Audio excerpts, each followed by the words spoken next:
Salut les ingénieurs, j'espère que vous allez bien. Nous allons continuer ici notre cours de mécanique du sol 1 et on espère terminer les chapitres là avec cette vidéo. On est toujours sur les chapitres du compactage. Donc, dans la vidéo précédente, on avait parlé des équipements, des différents équipements du compactage, des différents rouleaux, compacteurs et tout. Donc, dans cette vidéo, on va parler des contrôles sur les chantiers et aussi des performances des sols compactés là. Performance, ça veut dire parce que les sols sont compactés pour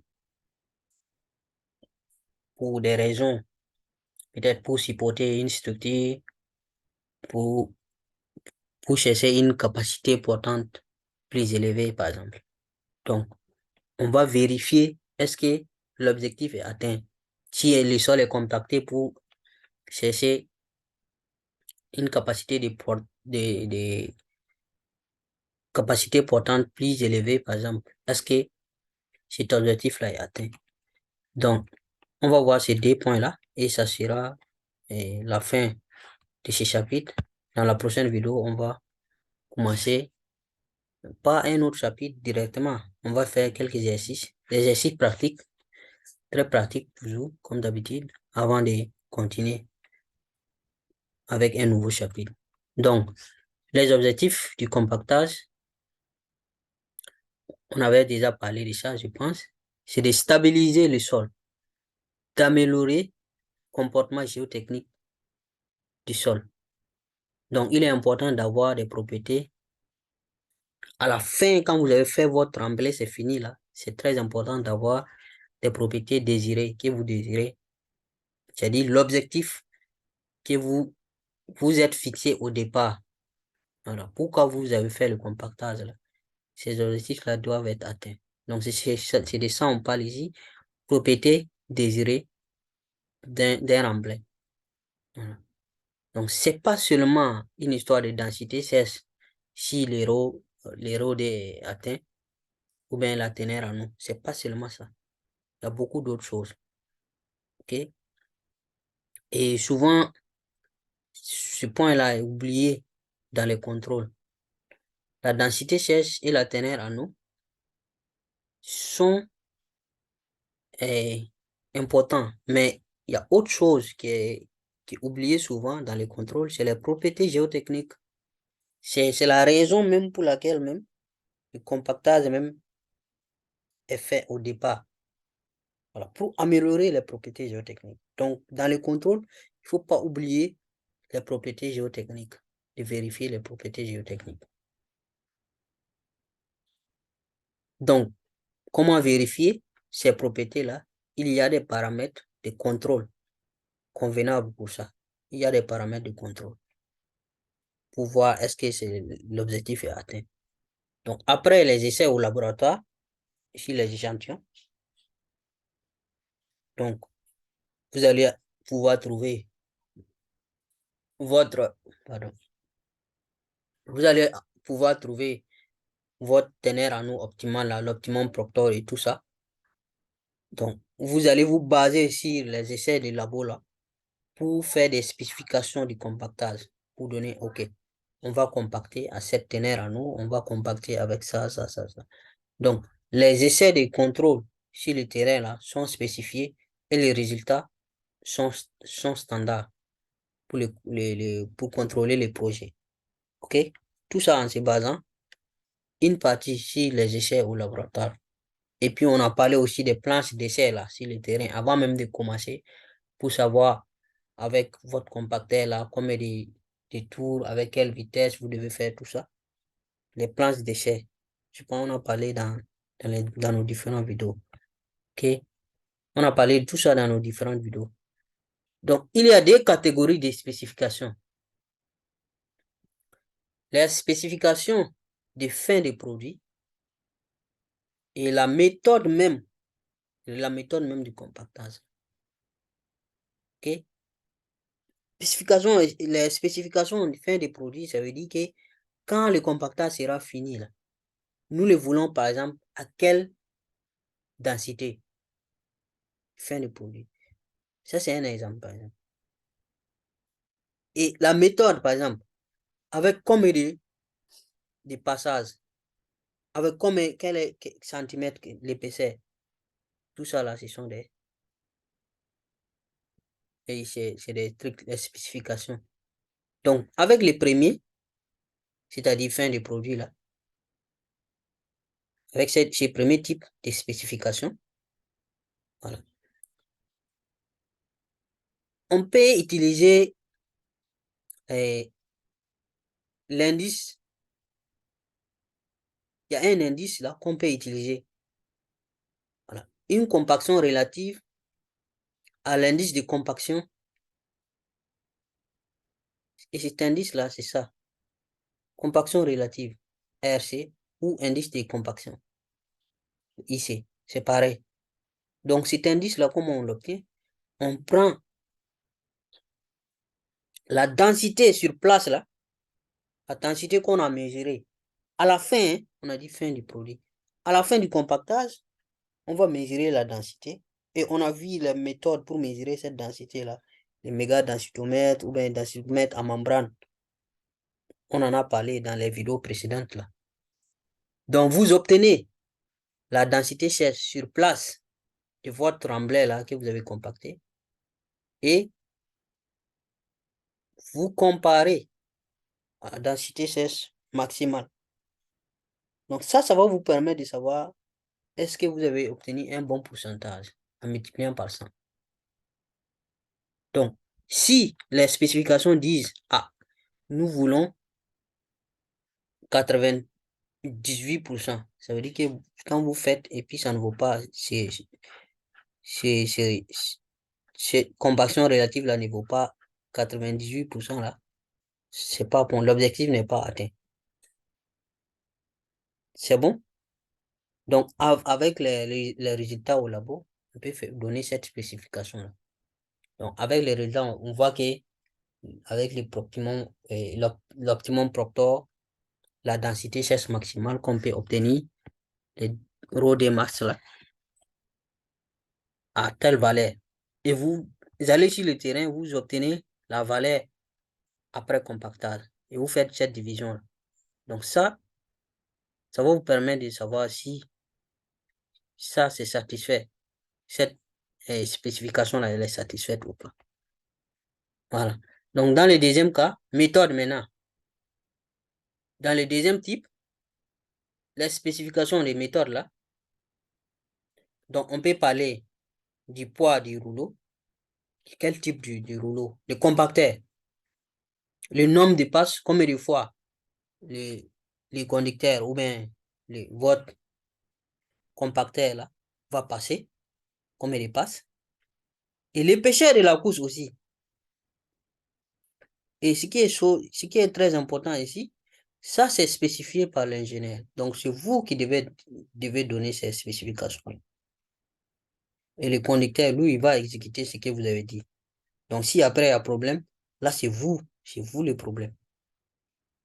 Donc on vous dit qu'ici, dans le premier cas là, contrairement au premier cas, dans le premier cas, cette spécification-là, c'est pas trop la responsabilité de l'ingénieur qui est sur le terrain. Ça dépend surtout des résultats du labo. Par contre, avec la méthode, ça, le nombre de passes, le poids du rouleau, l'épaisseur, tout ça là, ça, c'est vous, ingénieur, qui êtes responsable. Donc ça, la responsabilité reste dans les mains de l'ingénieur pour ces deuxièmes-là, la méthode. C'est vous, à vous de déterminer. Donc, on a parlé comment vous pouvez vous en sortir en faisant des plans déchets. Vous pouvez vous en sortir parce que celui qui se charge du compacteur, il va seulement exécuter ce que vous avez dit, l'épaisseur des couches. Bien que l'épaisseur des couches, là, c'est souvent un peu compliqué. Mais il y a une fourchette, quand même. Voilà. Et le poids, le nombre de passes. OK? C'est votre responsabilité. Donc, les essais de contrôle, là, au chantier, là, peuvent soit être destructifs ou non destructif. On va expliquer tout ça. Pour qu'est-ce que ça veut dire destructif. Si on prend par exemple le cas d'une excavation, donc vous creusez. C'est destructif. Donc, le mouvement de terre ou des matériaux de remplissage.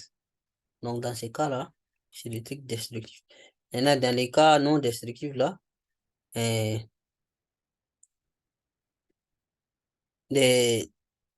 les contrôles non destructifs déterminent la densité et la teneur en eau indirectement.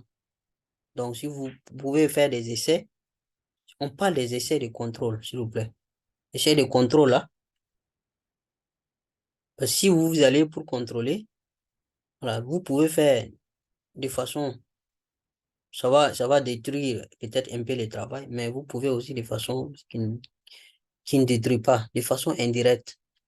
Vous pouvez, si vous pouvez obtenir la densité et puis la teneur en eau de façon indirecte, ça ne sera pas destructif. OK. Donc, ça, c'est ce qui concernait le contrôle. Hein. Ça, c'est ce qu'on vient de faire, les deux slides là, les deux diapos là.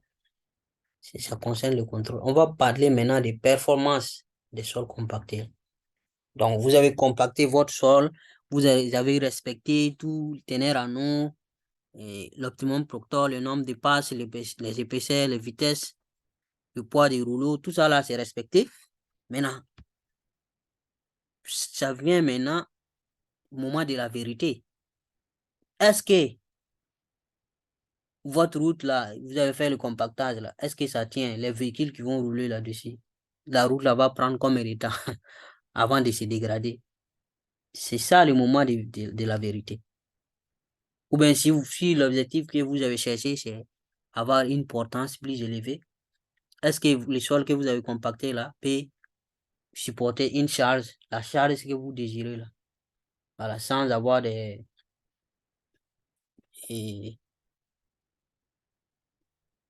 choses, des déformations excessives. OK?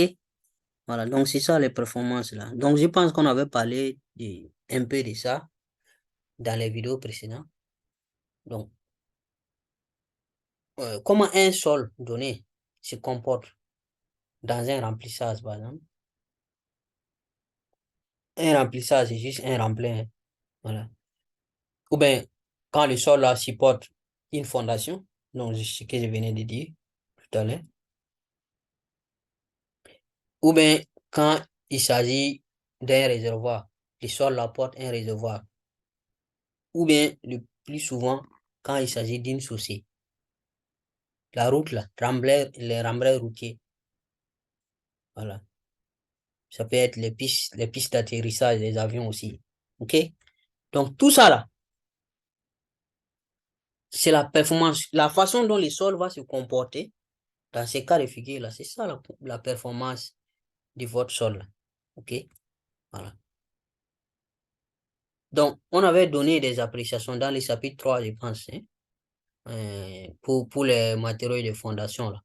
Donc, on avait donné des appréciations, voilà, pour dire, voilà, ça c'est, ce sol là est bon pour des fondations, ou tel type de fondation. Je vous invite à revoir notre vidéo sur le chapitre 3. Donc, parce que là, nous sommes au chapitre 4, partie numéro 8, 4-8. Et on va montrer deux tableaux ici, tableau 5D et 5.3, qui vont nous permettre aussi de faire des appréciations, voilà, des propriétés relatives des remblais, pour les fondations de routes et des pistes d'atterrissage, les pistes d'atterrissage des avions. Donc, voici le premier tableau. Pour apprécier les performances, je pense que ce tableau-là sera un bon compagnon si vous êtes ingénieur géotechnicien et vous êtes chargé des choses, des remblais ou quelque chose comme ça. Vous voyez ici, cette partie, c'est pour les sols grossiers. Voilà, tout ce qui est en haut ici, c'est sols grossiers. Là, c'est pour les sols fins. Et les différentes caractéristiques qu'on avait, la classification des sols qu'on avait utilisées. Ça, c'est la troisième colonne. Bon, deuxième colonne là, ça c'est Par exemple, les graviers et puis les sables. Et ici, les siltes, argile. Et puis les siltes et argile avec limite de liquidité supérieure à 50. Là, c'est inférieur à 50, là, c'est supérieur. Inférieur ou égal à 50, là, supérieur à 50. Les classifications qu'on avait fait, on a parlé de tout ça. Voilà. Et les symboles, jaune, rouge, quoi. Et les noms qui sont là, gradé, bien gradé, gravier bien gradé, mélange de gravier et sable. Donc tout ça, là, je pense que c'est pas compliqué pour vous. Mais ici, la colonne numéro 7, utilisation comme remblai. Regardez ici, on dit très stable. Voilà. Épaulement perméable dans les digues et barrages. Donc, et là, vous avez les coefficients de perméabilité, là, les K. Et là, vous avez les conditions de compactage. Donc, par exemple, ici, on dit tracteur, rouleau, rouleur à pneu ou vibrant. Voilà. Pour chaque type de sol, vous avez dans quel endroit vous pouvez les utiliser, les choses. Et vous avez les coefficients de perméabilité, vous avez aussi les conditions de compactage. Et à peu près la masse volumique chaque. Hein? C'est des intervalles de plage. Et là, valeur comme matériau de fondation, est-ce que c'est bon pour les fondations ou pas? Par exemple, ici, là, on dit que c'est bon, une bonne valeur pour les fondations. Là où c'est bon, c'est bon. Hmm? Bonne en mauvaise portance. Ça, par exemple. Passable à mauvais. Si vous prenez, par exemple, ce type de choses. Silt organique, silt argilé. Pour les fondations. Donc, ça tout dépend de ce que vous cherchez, l'objectif que vous cherchez. Et traitement requis pour le contrôle, pour contrôler les eaux d'infiltration. Coupure étanche ici aussi, peut varier de drain à pied à aucun. Voilà, ici, il n'y a aucun. Donc, ce tableau va vous aider. Seulement ici, on dit que pour la colonne 11, ici,